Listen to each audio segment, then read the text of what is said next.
بسم اللہ الرحمن الرحیم۔ حضور نبی کریم صلی اللہ علیہ وسلم کی اولادیں بالاتفاق حضور علیہ السلام کی 4 بیٹیاں ہیں۔ مورخین نے حضور علیہ السلام کے بیٹوں میں 3 بھی لکھے، 7 بھی لکھے، اور بعض نے یہ کہا کہ حضور علیہ السلام کے بیٹوں کی تعداد 3 ہے۔ 6 اور 7 کے اقوال سے اتفاق نہیں کیا۔ اس زمانے میں صحابہ کرام اس کثرت سے نہیں تھے کہ ان تمام چیزوں کو اس طور پر محفوظ رکھتے، لیکن حضرت زینب رضی اللہ تعالیٰ عنہ حضور علیہ السلام کی بڑی صاحبزادی ہیں بالاتفاق، اور حضرت رقیہ، حضرت کلثوم اور حضور علیہ السلام کی سب سے چھوٹی صاحبزادی حضرت فاطمہ الزہرا رضی اللہ تعالیٰ عنہا ہے۔ نبی کریم صلی اللہ علیہ وسلم کے بیٹوں میں حضرت طیب اور حضرت طاہر کہا جاتا ہے کہ یہ ایک ہی بیٹے کے 2 نام ہیں۔ بعض نے مطہر بھی کہا۔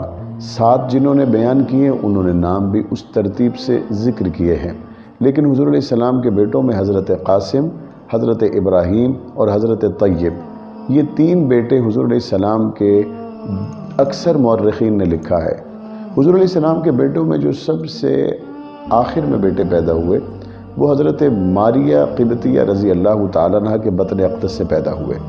حضور علیہ السلام کی باقی جتنی اولادیں ہیں، حضور علیہ السلام کے 2 بیٹے اور حضور علیہ السلام کی 4 بیٹیاں، یہ حضرت خدیجۃ الکبریٰ رضی اللہ تعالیٰ عنہ کے بطن اقدس سے پیدا ہوئے۔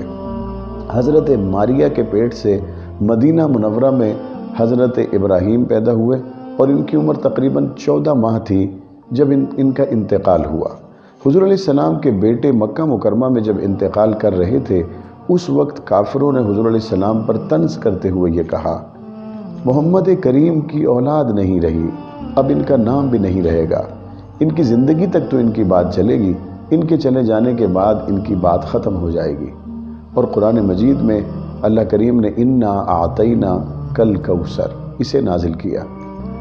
مفسرین نے کوثر سے مراد صحابہ کرام کو بھی لکھا ہے۔ اس موقع پر کوثر سے مراد صحابہ کرام کو اس طور پر بیان کرنا مقصود تھا کہ تم یہ سمجھتے ہو کہ حضور علیہ السلام کی بات دنیا میں رہے گی حضور کے بیٹوں کی وجہ سے۔